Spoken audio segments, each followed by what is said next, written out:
রাজ্য জুড়ে ডেঙ্গুর চোখ রাঙানি আতঙ্কিত ঝাড়গ্রাম শহরবাসী। সামনেই বর্ষা, তার আগেই রাজ্য জুড়ে বাড়ছে ডেঙ্গু মৃত্যুর লম্বা লাইন। একই রকম ভাবে ঝাড়গ্রাম শহরে নিকাশি নালার দুরবস্থা, জমছে জল, বাড়ছে আবর্জনা স্তূপ, উৎপত্তি মশার আতুরঘর। ঢিলছোড়া দূরত্বে রয়েছে ঝাড়গ্রাম পৌরসভার চেয়ারম্যান কবিতা ঘোষের বাড়ি, অথচ তার বাড়ির সামনে নিকাশি নালা দুরবস্থা। রীতিমতো ঝাড়গ্রাম সুপার স্পেশালিটি হাসপাতালে জ্বরের উপসর্গ নিয়ে ভর্তি রয়েছে একাধিক পেশেন্ট। বাড়ি বাড়ি গিয়ে সার্ভে করছেন ডেঙ্গি প্রতিরোধ সহায়িকারা, মানুষকে সচেতন করতে, অথচ চেয়ারম্যানের বাড়ির সামনেই ডেঙ্গি আতুরঘর, হুঁশ নেই পৌরসভা কর্তৃপক্ষের। সাধারণ মানুষ অভিযোগ, সমস্যা বলতে ডেঙ্গুর বেড়েই চলেছে ঝাড়গ্রামে। এই প্রচুর ড্রেন হয়ে গেছে, ড্রেনের কোনো নিকাশি ব্যবস্থা নেই। ড্রেন করে দিয়েছে পৌরসভা থেকে, কিন্তু তার কোনো নিকাশি ব্যবস্থা নেই। জল জমা হয়ে যাচ্ছে, সেটা থেকে মশার লাফা তৈরি হচ্ছে, সেইখান থেকে মশাৎপত্তি হচ্ছে। এই যে আবর্জনা চারিদিকে দেখুন, ঝাড়গ্রাম শহরে 18টা ওয়ার্ডের মধ্যে প্রতিদিকে আবর্জনা, নালা সব জল জমা হয়ে আছে। এর জন্য ডেঙ্গু বেড়েই চলেছে। আপনারা আতঙ্কিত? হ্যাঁ, আতঙ্কিত। সামনে বর্ষা আসছে, এর ফলে আবার সমস্যা বাড়বে। তার জন্য নিকাশি ব্যবস্থা চাই পৌরসভাকে এবং প্রশাসন চায়, এটা যেন তারা দেখি।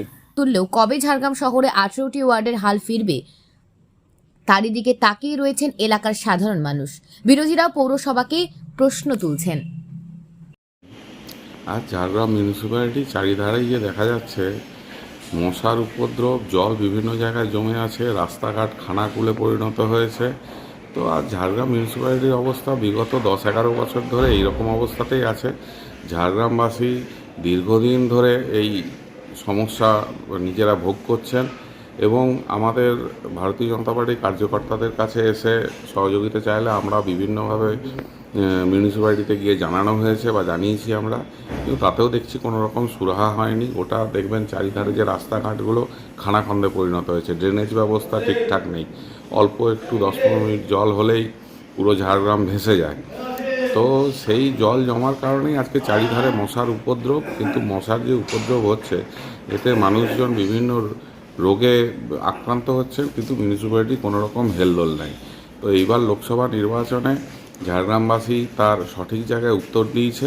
আগামী 2026-এ বিধানসভা ভোট আছে। আশা রাখবো ঝাড়গ্রামবাসী এইভাবেই ভারতীয় জনতা পার্টিকে আশীর্বাদ করবে এবং ঝাড়গ্রাম 26-এর বিধানসভাতেও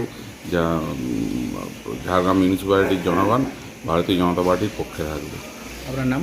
দেবাশিস কুণ্ডু, ঝাড়গ্রাম জেলা ভারতীয় জনতা পার্টি সহসভাপতি।